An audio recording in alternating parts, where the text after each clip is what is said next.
Jai Jagannath, Jai Shri Radha. We are meeting again. Uh, and this time we have a hot topic. You know, could be looking controversial to some people, but it's I think it's a very important issue. So you please you were telling me about it. Yeah. So recently I came across this ex-Muslim movement, which especially in India and Pakistan, the Muslims are getting inspired by that, and getting to know the dark truth about Islam and leaving it. I think they claim that about 6% of the Muslims already I started calling themselves as ex-Muslim in India and in Pakistan. So that's a huge number, and so I listen to those live streams, and so I want to know your perspective on it. And also in those streams, some people come and they tell that every religion has similar sort of stuff if you want to find, whether it's Hinduism or Christianity. Hmm. So how, from a Hindu perspective, how should we respond to that? If people uh, pick some things from the Hindu scriptures also and pinpoint that, okay, this is written like this, and Yeah. so how should we respond? Like some things in Puranas which might not seem which won't seem logical or scientific. Hmm.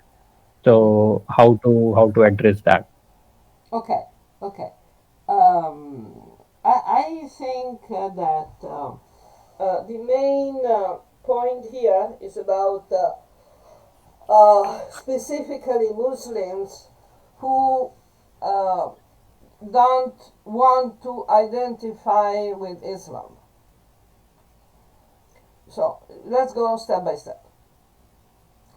One point, the main point that we should understand is that religion is not and should not be a question of race, of birth.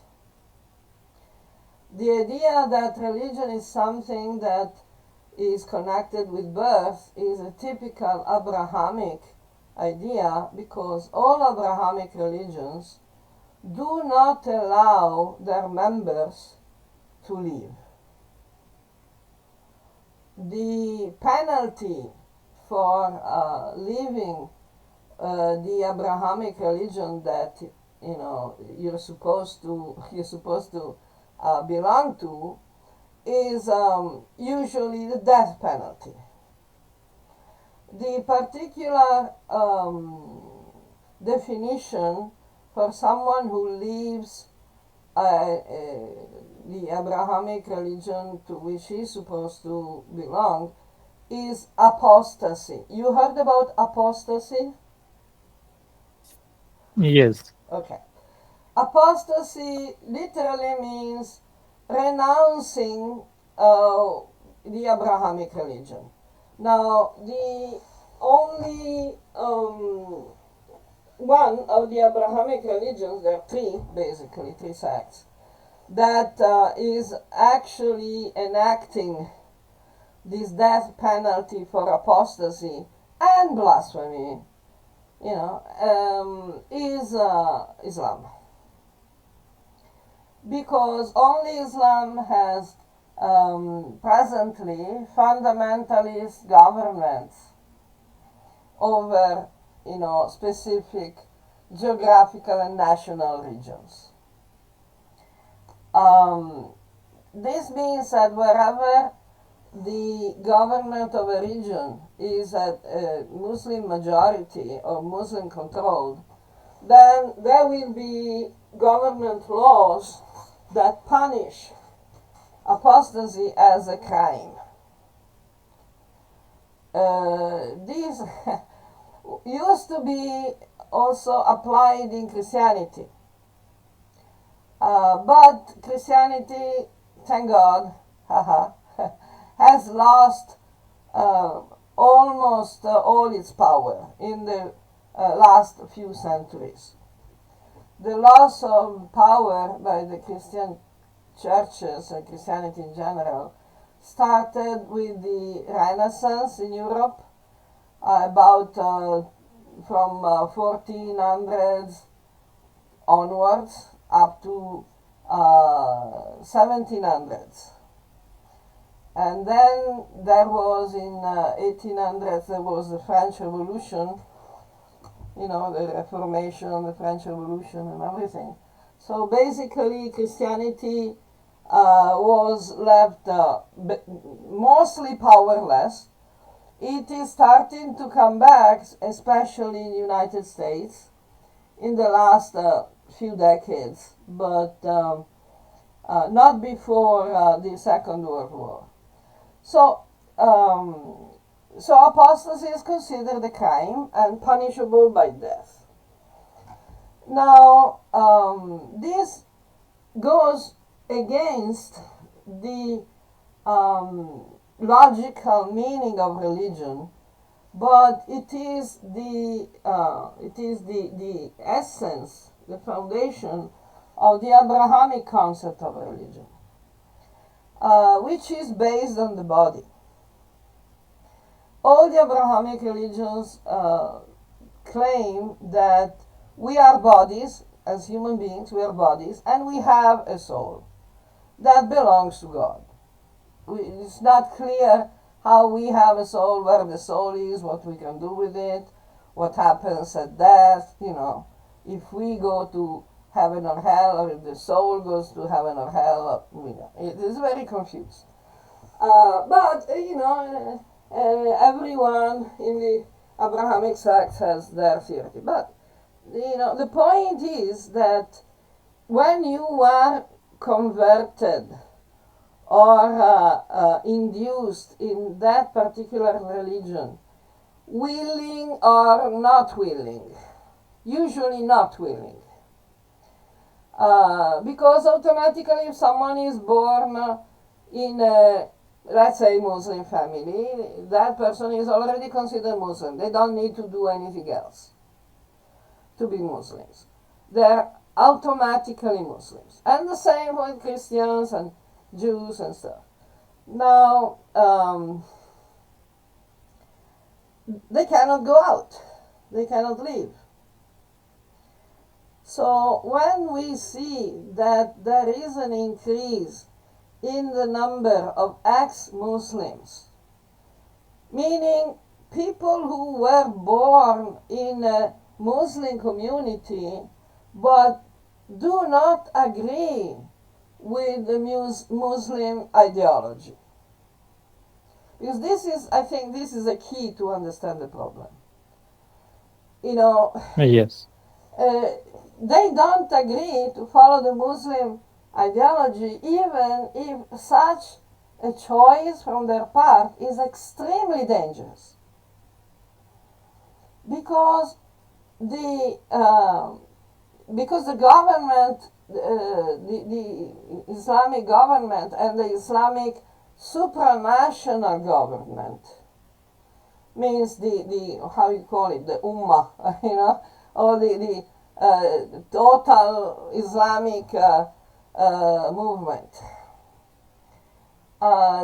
They decree that apostasy calls for death penalty. The application of the death penalty is not limited to the government people, to the police, to the magistrates, to blah blah. No. Any Muslim can kill an apostate. Anyone. They have this thing they call fatwa, and it is an automatic fatwa. The automatic fatwa is that if you want to leave Islam, if you don't believe in Islam anymore, automatically you are under the fatwa that you have to be killed by anyone. No, doesn't matter. They don't care if it is, after a trial in court or whatever. The mob can take care of that. It's okay. For the Islamic governments, it's perfectly okay because this is the Islamic law. which for them is more valid than the legal laws, international legal rights, blah blah blah, because they don't care for that. National laws, international laws, they don't care for that. Because Islamists believe and teach and apply the fundamental principle that the law of God is superior to the law of human beings. So, ex-Muslims who stick their neck out and say, I don't like Islam, I don't want to be a Muslim, they're actually very brave. They're heroes, because they risk so much. They risk so much. They know that their neighbors, their cousin, their father, their brother can kill them anytime without any legal or moral consequences. And of course, not just kill them, but torture them and, do whatever they want with them. And this used to be, as I was saying, this used to be also the case with Christianity. Luckily, they lost power, so they cannot do it anymore. The ex-Muslim movement, I have been following. For example, there is a group on Quora that is posting lots of stuff. Is actually usually just telling things as they are. They're not inventing anything. Of course, various groups and especially various contributors, people who post like that, could have some other agenda, especially because of the perceived hostility, enmity between the Muslims and the Jews, for example. So there are some of these people who post on the ex-Muslim groups and spaces, they're actually praising Judaism and Christianity, which is like, not much of a difference, but otherwise, there are also many who are, simply secular, really secular. The word secular means pertaining to the world. It's coming from the Latin word seculum. Seculum is literally means the world.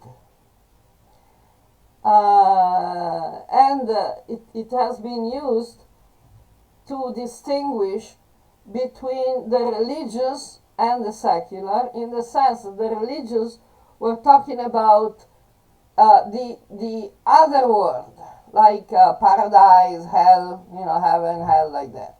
They were not much concerned, at least theoretically, about this world. While secular means, pertaining to the world, means the life that we have, everyday life in this world. We don't care about the heaven or hell. We don't care about God. We don't care about, all these things, the soul or whatever. We want to live properly in this world. So this is the original idea of the word secular. Now, there was a mess, especially in India. The fact that India, had the opportunity to become Vishwaguru, and it looks like it missed the bus.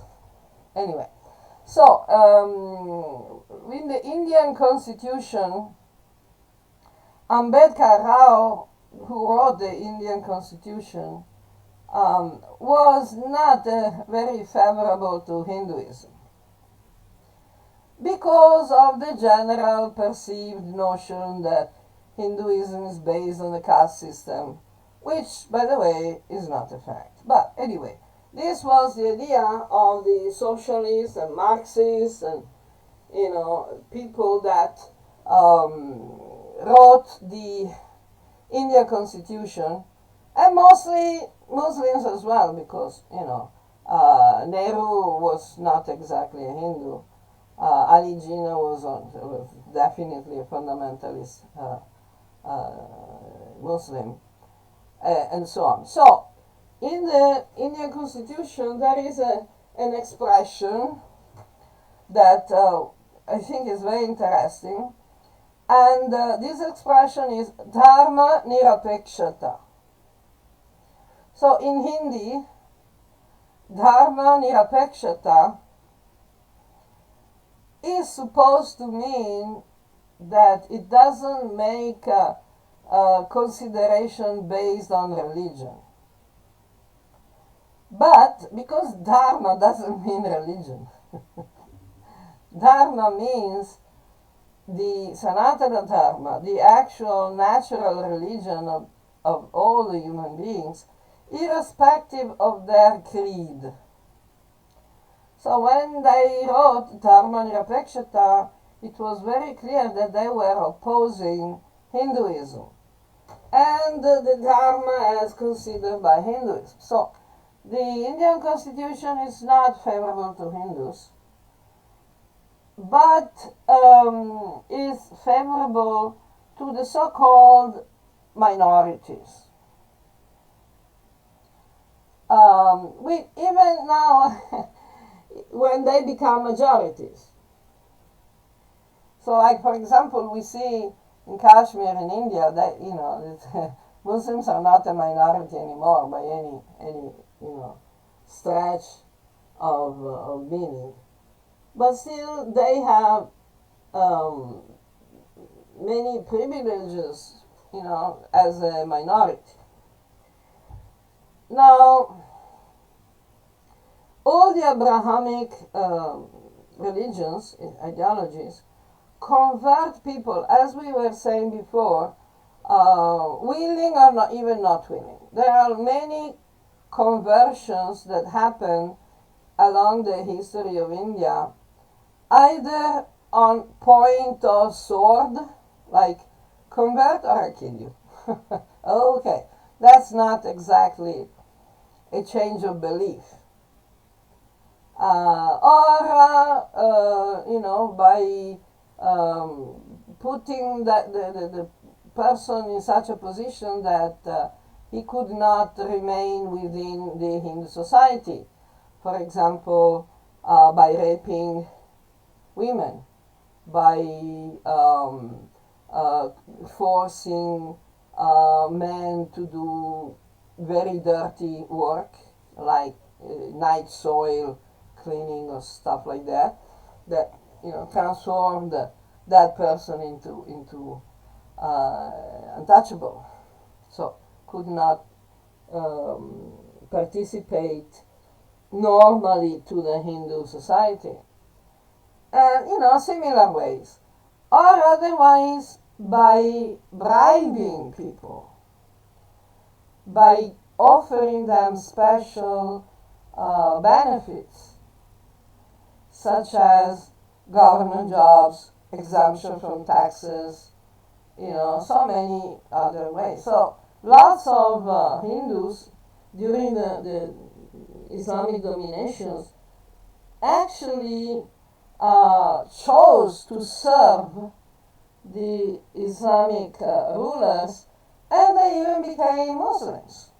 They officially converted, like, for example, the famous Kalabahada, who was a general in a Sultan army, and he accepted to convert to Islam because the daughter of the Sultan was very interested in marrying him. So he had to become a Muslim, at least nominally, because according to Islam and other Abrahamic religion, you have to change your religion if you marry someone of that religion. So if you are a Hindu, you want to marry a Muslim, you have to become a Muslim.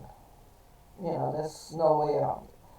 Also, the famous Rupa Sanatana Goswamis, who became officially Sakara Malik and what was the other name? They actually became Muslims. They took a Muslim name and everything because it was convenient for them. They could get material advantages, financial, social, political advantages like that. And then there was the very small number of people who actually converted to Islam because they thought it was better. But that was always a very small number. Same for Christianity. Christianity was imposed in the West on the point of the sword. It was not, it didn't spread in Europe because everybody thought that, oh, Christianity is such a nice religion. Absolutely not. With the Thessaloniki edict in 381, if I'm not mistaken, the Emperor Theodosius declared that Christianity was a state religion, and anyone who did not agree to be a Christian was crazy and a criminal and would be killed. So, you see, there's not much difference with the Muslims, is there? So basically, the problem is ex-Muslims, as I was saying before, who agree to make the step to speaking up in public, especially. They are risking a lot. The first person to actually do some effective work in this regard is the famous Ali Sina. Of course, that's not his actual name. He's a Canadian man who was born as a Muslim, but he was very dissatisfied. I think he's still alive, still around somewhere. But of course, he has had a lot of threats and stuff. And I think even his website was at some point, it was obscured and something. So basically, these people are rejecting Islam because it is immoral, because it is against the basic principles of religion, of the universal religion, basic principles of Dharma. And they have plenty of evidence, both from the Muslim scriptures and from the Muslim history. So they don't identify with that. In fact, they are, quite, vocally often opposed to these, bad conclusions. Like, for example, Islam still supports slavery, rape,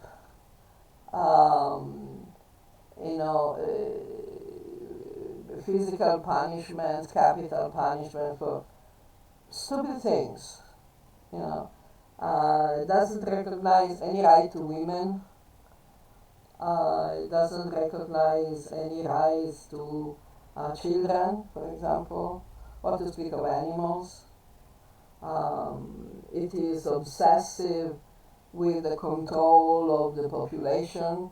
They have the moral police. They have all this kind of stuff is, in fact, very unpleasant for any human being who has evolved a little bit.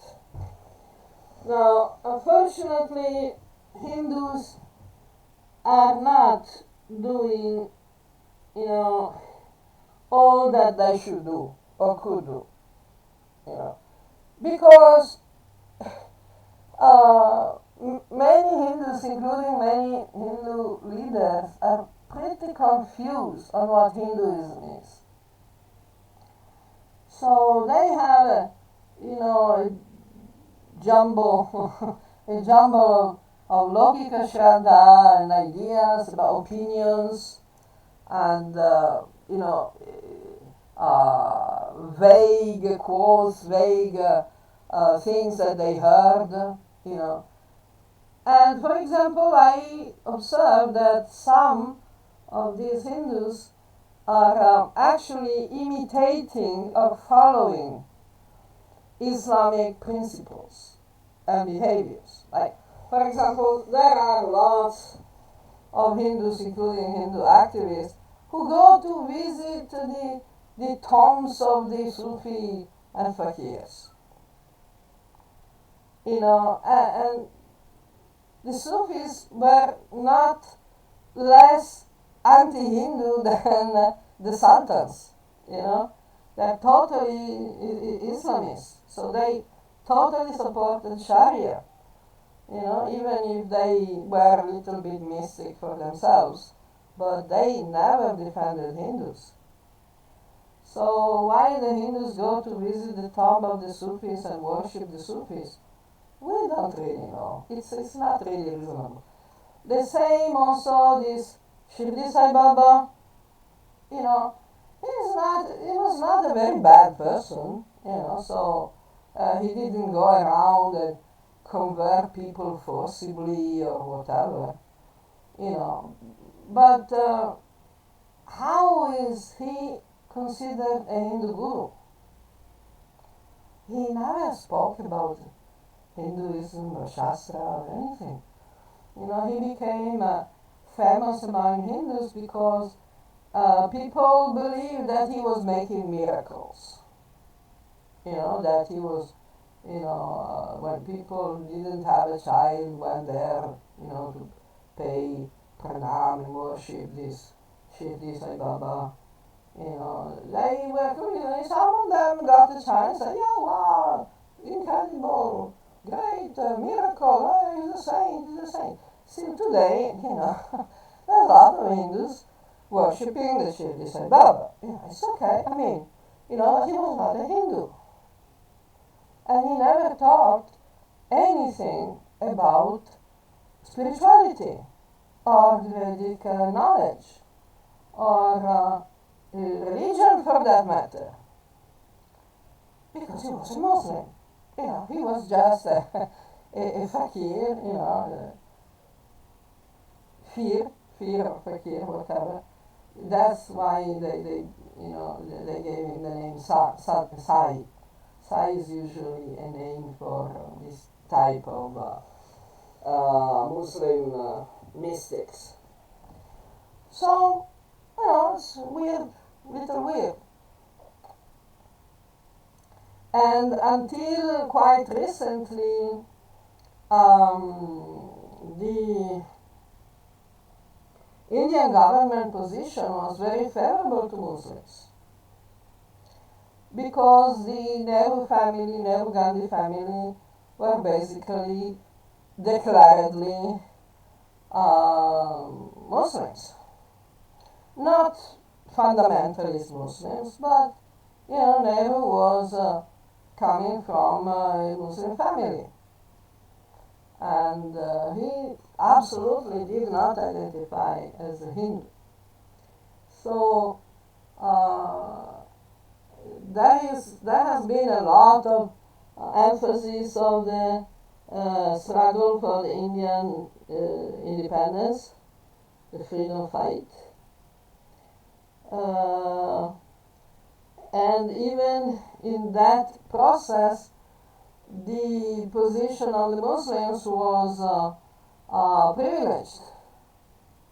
Even Mohandas Gandhi was, telling the Hindus, not to oppose the aggressions by their Muslim brothers, because the Satyagraha movement was just a branch of the Khilafat movement, which is a fundamentalist Islamic movement. So, for all the time when the Congress Party was at the power, the school books were glorifying the Muslims, basically. Tipu Sultan and this and that, Akbar, the great, And so Indian people, Indian Hindus have been, have become a bit confused about that. So much that they even have problems in accepting Hindus who have been living in Muslim countries such as Bangladesh and Pakistan. So how will Hindus help the people who want to leave Islam? Now, you probably have heard about this movement called the Garvapsi, which means, Yes. returning home, coming back home, being welcomed back home, like that. The problem is that the prejudice continues even after this Garvapsi. So these ex-Muslims who are theoretically welcomed back to Hinduism, usually for the sake of a photo opportunity or media posting or whatever, they are not really welcomed to participate fully in the Hindu community. Generally, after the Garvapsi ceremony, they do a homa, they give them a Bhagavad Gita or whatever. Then they go away, and the ex-Muslim stays there in the same village, in the same house, in the same neighborhood, and usually they have to go back to being Muslims because they don't get any help from the Hindus, which is not surprising because Hindus are not famous to help each other. Even Hindus don't help Hindus so much. What to speak of new Hindus. So we have two main points here. Now we have, made a picture, the general picture, the background. Okay. Now, the 2 points in the forefront of the picture are what can we do, what should we do as Hindus in this situation, as you were saying before, and from the practical point of view. And the other point is, what do the Shastras say about this? Do I remember well? These are the 2 points you wanted to make. I think Shastra, which, some of the Shastra which are giving a message similar to what, the problem statements with Islam or in Christianity or whatever, Okay, which are okay, right. non-scientific. Now, Yeah. now the point is that the Shastra were written before Jesus Christ. What to speak of, before Muhammad. Jesus Christ is supposed to have been born around the year 0, so much that we are still globally calculating the calendar as per the theoretical birth of Jesus Christ. And then Muhammad was around the year 600 something. The Shastra, the Hindu Shastra, were written way before that. The only Purana that is mentioning Jesus and Muhammad and Queen Victoria even is the Bhavisha Purana, which is a fake.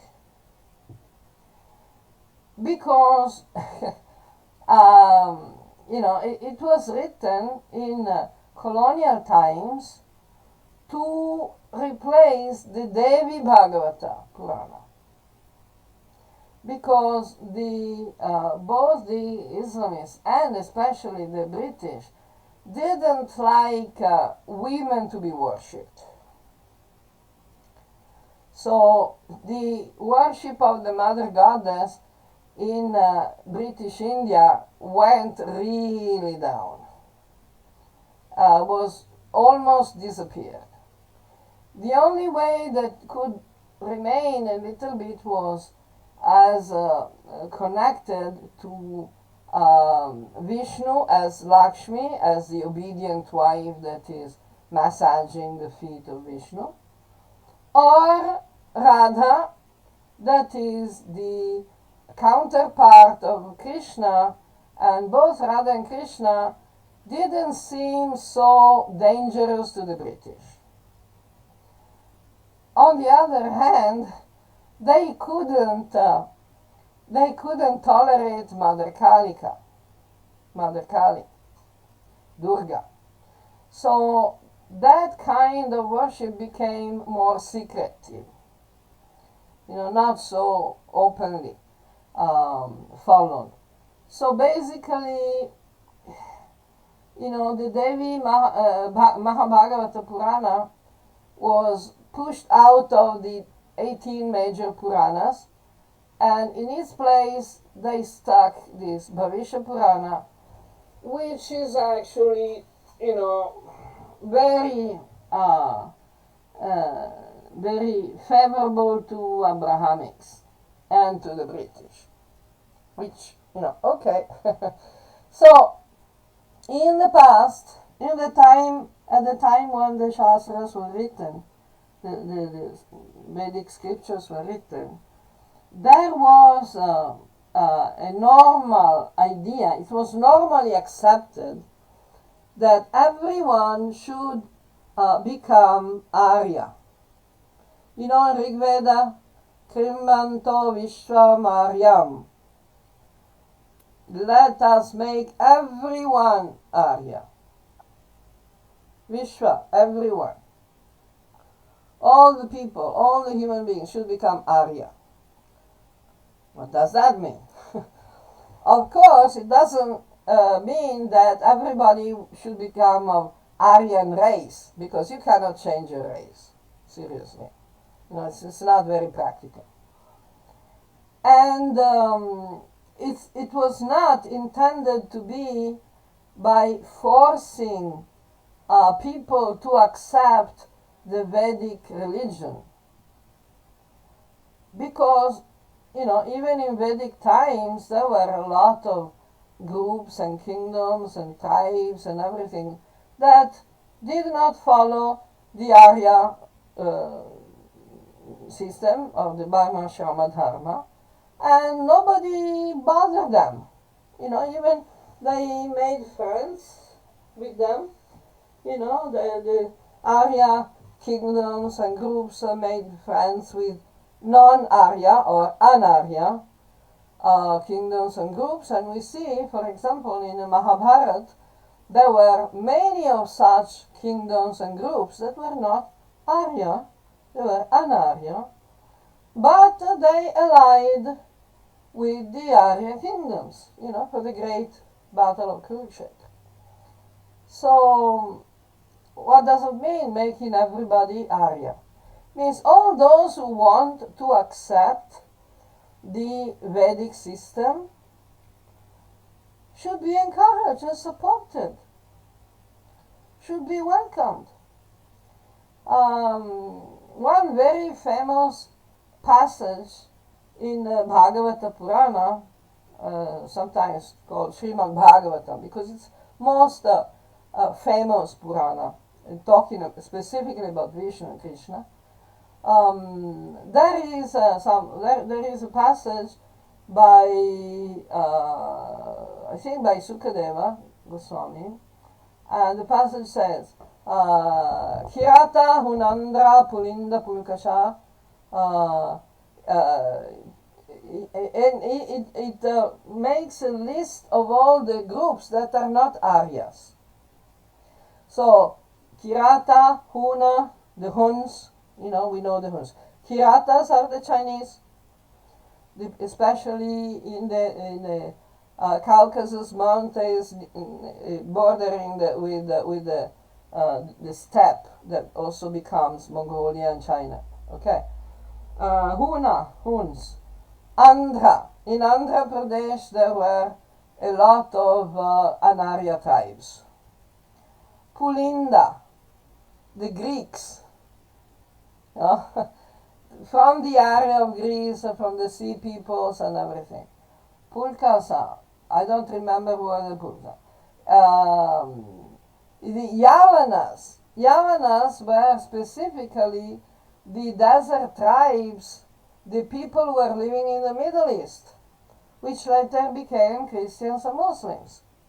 So the Bhagavata Purana in this verse is making the point based on the ethnic, cultural groups, not on the previous religion of these people. So in ancient cultures, there was, before the Abrahamics started, there was the maximum freedom of religion. And even in many cases, the religions were overlapping. Like what is called in the history, official academic history, the interpretatio greca, the interpretatio romana. It means that, for example, some gods, we can say, it's not a very good, term, but okay. In Greece, from the Greek culture, were equated, were also worshipped in ancient Rome under a Roman name. Like, for example, Zeus, who was the father of the Olympians in Greece, became Jupiter. Jupiter is a very similar figure that Christians then considered the highest god in the pantheon of the Romans. And Zeus is quite similar to Indra, because he also has this lightning, the Vajra, the thunderbolt. And is in charge of the rains, and more or less he's the big guy in the heavens. Okay. So Zeus, Jupiter, Indra, and also it was connected with a Middle Eastern personality that was called Baal. And with the Norse culture, personality, that is also, I think it was called Perunnas, that is similar to Parjanya, which is a name of Indra. So basically this idea of Indra, of being the boss of the heavenly planets, got around and became quite popular all over the world at that time. So it became Zeus and Jupiter, Baal, and so on. And in the end, from Perunnos, it became Odin, Woden. So, people were not very specific about which form of God someone was worshipping. People could worship, very naturally, very relaxed manner, whatever form of God or deity, whatever they wanted, because it was, more or less, it was all similar. People knew that the basic tattvas, which we can also call archetypes, were the same everywhere. Rain is rain everywhere. Well, we cannot say that rain is Greek or Roman or Babylonian. Rain is rain. So the great change came with Judaism. If you go and see the famous Ten Commandments of the Judaico-Christian tradition, ideology, the first commandment is, you shall worship me only. You shall not worshiping anyone else, because I am a jealous God. Okay, so you see, it was a big turning point. Hindus are not supposed to be following this idea. But how many people can actually understand the point that God is omnipresent? Not many people, because when they when they bang against the wall of identification with the limited material body, they cannot even imagine what omnipresent means. So they also think that God is, somehow only theoretically omnipresent, but in fact it's limited. So there is one God for the Christians, one God for the Muslims, another God for the Hindus, another God for this and that. So they get confused. Even when the Abrahamic groups recognize that, at least theoretically, it's all the same God, because it's a God of Abraham. All the three Abrahamic sects claim to be the heirs, the descendants of Abraham. So Abraham made a pact with just that one entity, which is called Yahweh, or whatever. And in general they call God, but it's a specific entity. It's not the sum total of all existence, like the Parambrahman. It's just a specific entity who is envious of other, other gods and wants to destroy them. So, if Hindus could understand their own original, genuine ideology, they could save themselves, and they could save all the good people who want to become Hindus. But what they do, they try to push into being Hindu people who don't want to be Hindu, like the Buddhists and the Sikhs and like that.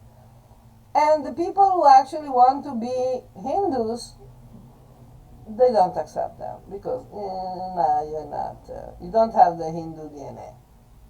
You're not born a Hindu, or you were not born in India. You're not living in India. You're not allowed to live in India because you're not a Hindu. So it's the vicious circle. Like you are a Hindu only if you live in India, but you're not allowed to live in India because you're not a Hindu. So with this weird mentality, and this claim was not made by some total unimportant, irrelevant person in the scenario on the scene of Hindutva.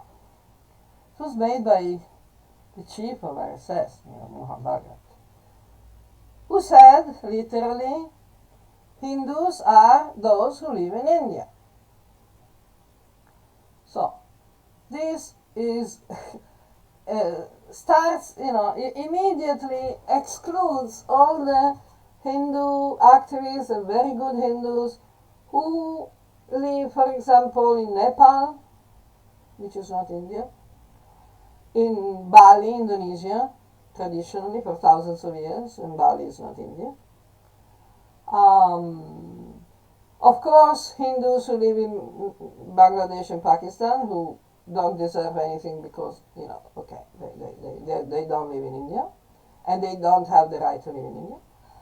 And lots of other people, Hindus of Indian origin, who live abroad, like in the United States, United Kingdom, Australia, Canada, everywhere, basically. Mauritius, everywhere. What to speak of those who were not born Hindus and they're not of quote unquote Hindu race, but they sincerely want to be Hindus. So it's not happening.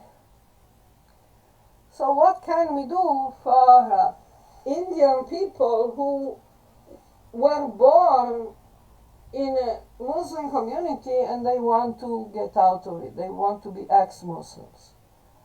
It's very difficult. It is completely legitimate for them to actually become Hindus. Because, as we said before, Krimbanto Vishwaryam, Kirata Hunanda Polinda Kukasha, Abhira Kumbha Syamanascha Yadaya. All those. So it's a very big list. So anyone can become a Hindu officially. We have archaeological evidence of one Greek ambassador whose name was Heliodorus,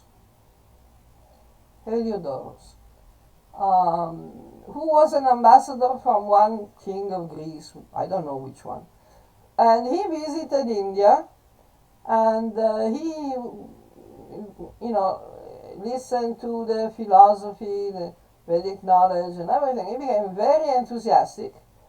So he officially converted to Hinduism, and he made he erected a column, the famous Heliodorus pillar, which is still in Delhi.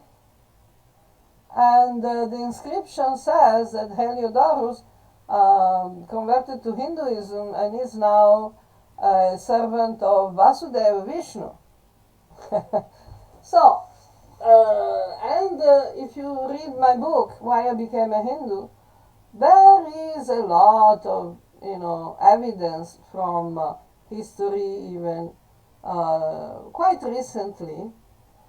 In fact, for some time, for example, the Arya Samaj was officially authorized by the Indian government to convert people to Hinduism.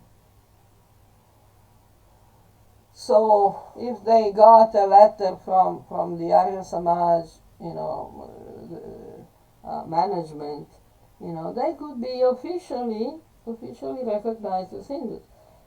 There was not so much benefit, because Arya Samaj basically didn't encourage any congregational activity, so they didn't support, they didn't like temples or deities or avatars or Puranas or even Bhagavad Gita.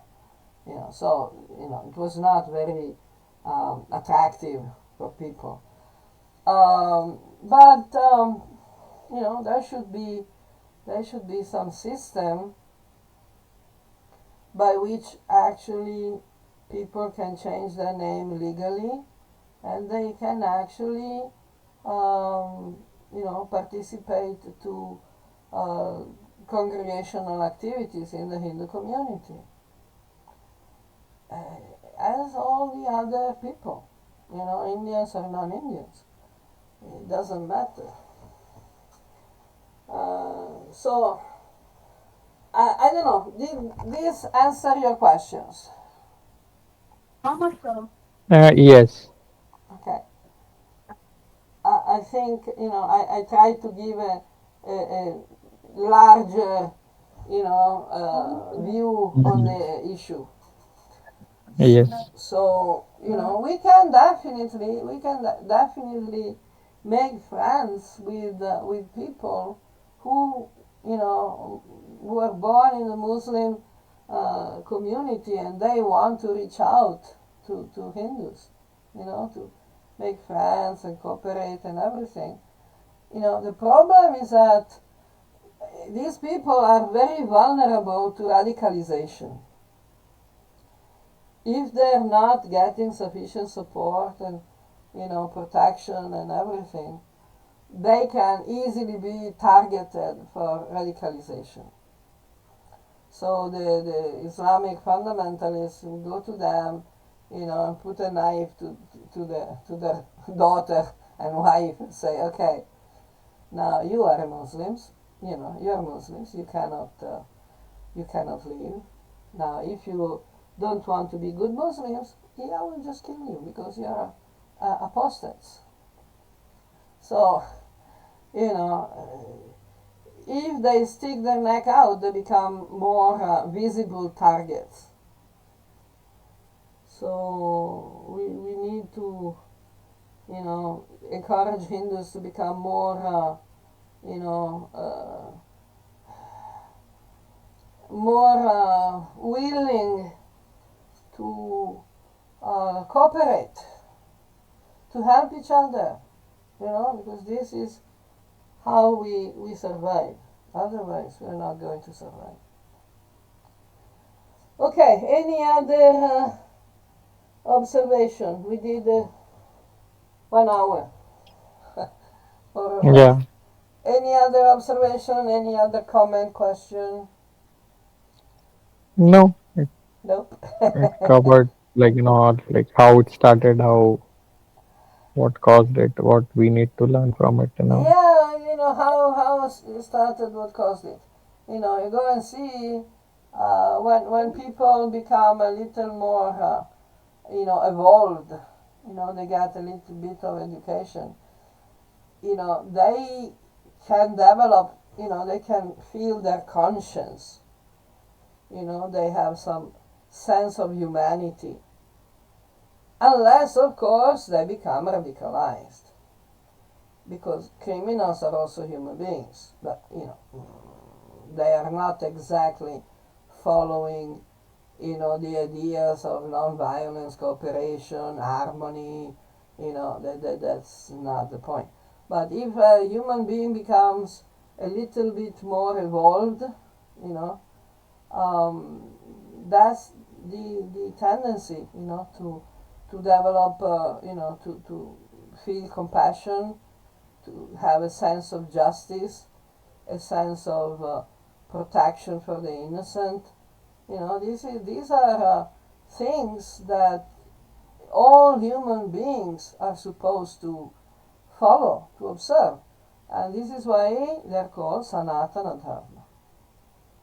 So even people who are born in Muslim communities and families, they have this feeling, of compassion, cooperation, harmony, love, uh, you know, honesty, cleanliness, uh, self-discipline. These are all the principles of Dharma. So if they're not uh, forced to become psychopaths, they will obviously uh, try to dissociate themselves from adharmic activities, conclusions, and activities. If they're good human beings. If they're not good human beings, that's another thing. We don't need to, discuss much about that. How did it start? Mm, it started when people started to become a little more free to think. Because until quite recently, people were not so free to think. Anyway, Okay, so if there are no more specific questions for today, I think we can be happy with the analysis. In any case, if you have more questions, objections, and you know, like that, we can do next time. Even if people who are listening, when I put the video on the channel, YouTube channel, if people want to present questions and so on, they can write. Yeah, they can write to me, and we discuss. Okay, so thank you so much Okay.